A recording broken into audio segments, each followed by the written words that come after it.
मुद्दे पे आना चाहूंगा।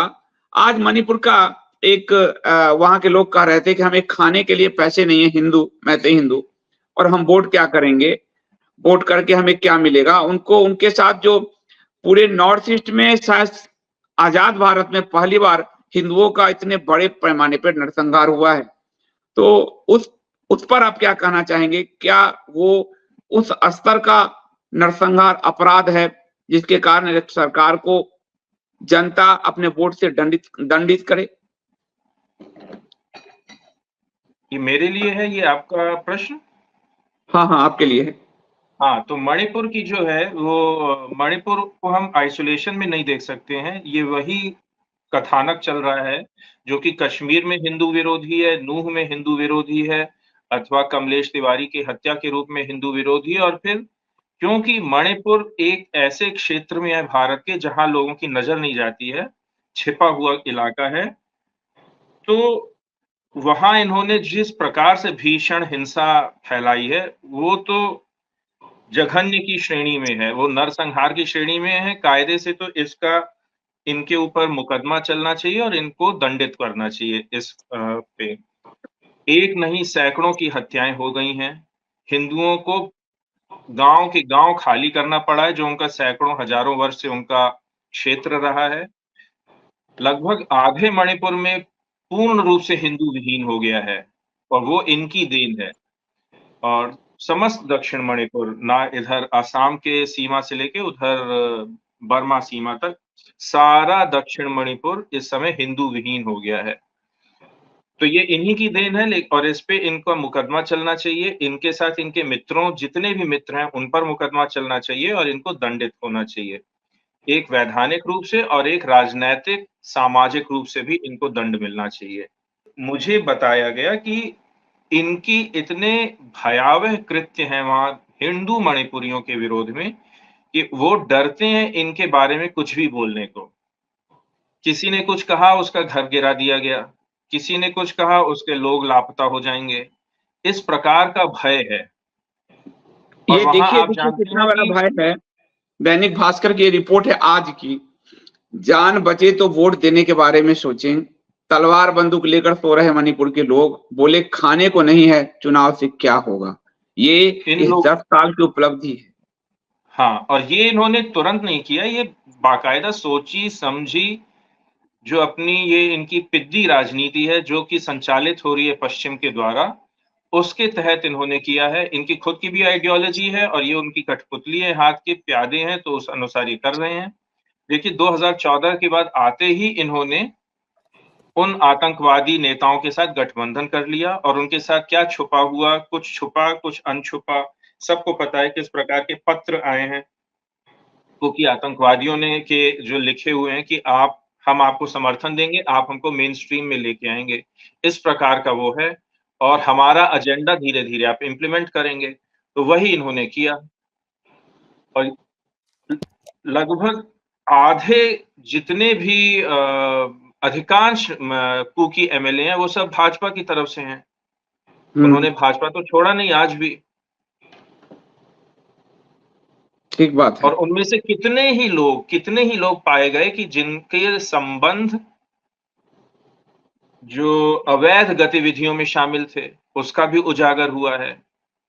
ऐसे भी आए हैं कि म्यांमार से आए हैं अवैध रूप से और वो प्रोफेसर बन के घूम रहे हैं और सरकार को सब पता है, लेकिन कोई कार्यवाही नहीं हुई है। चूड़ा चांदपुर में, चाहे मोरहे में, पूरी तरह से ध्वस्त कर दिया गया और सेना और असम राइफल्स देख रही है और चुप होके बैठी हुई है।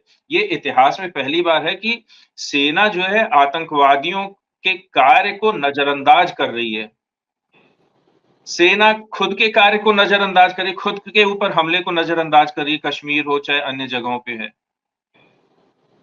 यहां तक कि उनके ऊपर इतना दबाव है कि वो अपनी गतिविधियों में, अपनी रिपोर्ट में स्वयं बोल रही हैं कि उनके ऊपर क्या हमले हुए, जो अभी 3-4 दिन पहले कश्मीर में, मणिपुर में आसाम राइफल के खिलाफ मणिपुर पुलिस ने रिपोर्ट दर्ज करवाई है कि आसाम राइफल कुकियों को प्रोटेक्ट कर रही है, मैथियों को मारने में सपोर्ट कर रही है, और दोनों जगह भाजपा की ही सरकार है।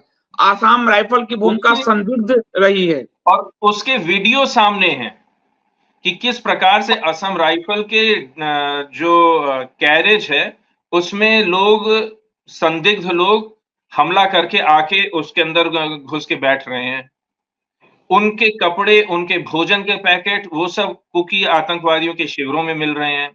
वीडियो है कि कुकी आतंकवादियों के साथ हमारे सैनिक लोग गलबहियां कर रहे हैं, कहीं-कहीं तो उनके साथ डांस भी कर रहे हैं, कुकी महिलाओं के साथ रात के 2 बजे अपना फ़ोन की लाइट में ऐसे वेव करते हुए। अजीब-अजीब से, मतलब देख के हैरानी होती है कि सेना का भी ह्रास इस तरह से इस व्यक्ति ने किया है। और ये पहली बार हुआ है कि संसद में हमारे प्रधानमंत्री ने अपनी ही सेना को हमलावर घोषित किया कि 1966 में, आपको याद होगा, जब मणिपुर पे चर्चा हुई पिछले अगस्त में पार्लियामेंट में, तो इन्होंने अपनी ही इंडियन एयरफोर्स को इंदिरा गांधी की एयरफोर्स के रूप में लेबल किया और उसे ऐसे दर्शाया जैसे इनोसेंट मिजो लोगों के ऊपर इंडियन एयरफोर्स ने हमला किया और इसकी इन्होंने भर्त्सना करी। अपनी ही सेना की ये भर्त्सना करने वाले पहले आतंकी टाइप के प्रधानमंत्री हैं ये। अब इसी को उसके साथ ही इन्होंने कश्मीरियों में, चाहे पंजाब में आतंकवादियों के साथ भी इनकी सिंपैथीज रही, उसी सेम स्टेटमेंट में इन्होंने दिखाया। जो जो एम्बेसडर है गारसेटी अमरीकी, वो बहुत ही हार्डलाइनर माना जाता है और भारत विरोधी कैंप का माना जाता है। वो आया तो इनके जितने भी मास्टर स्ट्रोकवादी थे बोले किसको आ दिया, ये है, वो बड़ा ऑपोजिशन किया, ये तो गंदा आदमी है जैसा भी। और वो कलकत्ता में जाके मणिपुर आतंक पे खुल्लम खुल्ला बोलता है कि हमारी तो पूरी पैनी नजर है इस पे और we are deeply interested in and we would, मतलब वो इन्वॉल्व है उसमें कि वहां कुछ भी गलत नहीं होने देंगे। वो खुल्लम खुल्ला इस प्रकार के, शायद ट्रिब्यून या किसका एक कॉन्क्लेव था उसमें उसने स्टेटमेंट दिया और वो स्टेटमेंट हर जगह हर पत्र में आया। और हमारे ही जो विदेश मंत्रालय है बोलता है हमें इसकी कोई जानकारी नहीं है।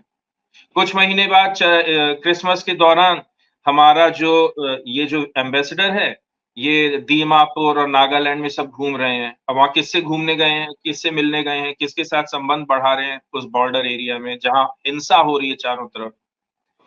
साथ ही साथ म्यांमार में चारों तरफ बौद्ध विरोधी जितने भी ग्रुप हैं, उनमें ईसाई, मुस्लिम, जो भी सेडिशनिस्ट हैं, वहां भी जितने भी लगभग 40%, 50%, बल्कि 60% एरिया म्यांमार का वहां विद्रोह है और भीषण विद्रोह है और कई जगह वहां म्यांमार की सरकार का कोई कंट्रोल अब नहीं है।